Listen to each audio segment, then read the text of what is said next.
বন্ধুরা দেখো এই ছোট গাছে কত সুন্দর পেঁপে ধরেছে। দেখো গাছে, দেখো তোমাদের সামনে শেয়ার করছি। দেখো কত সুন্দর পেঁপে ধরেছে গাছটায়। দেখো এই যে দেখাচ্ছি, দেখো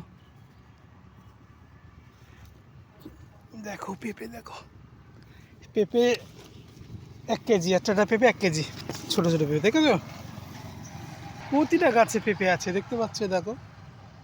আর এটা হলো মদ্দা গাছ, দেখতে পাচ্ছ মদ্দা গাছ আছে গাছে, তোমরা দেখে নাও, এই ফুল হয় মদ্দা গাছ। এই দেখো গাছে কত পেঁপে ধরে রেখেছে, দেখতে পাচ্ছ, দেখো সব দিকে পেঁপে ধরে আছে। 500 1 কেজি, দেখো গাছে পেঁপে। দেখো এটা আমারই ক্ষেত, পেঁপে চাষ করেছি। ধার দিয়ে দেখাই, এই দেখো বন্ধুরা পেঁপে, সব গাছে পেঁপে ধরে আছে। কেমন হয়েছে অবশ্যই করে জানাবে। দেখো আমার ক্ষেতটা।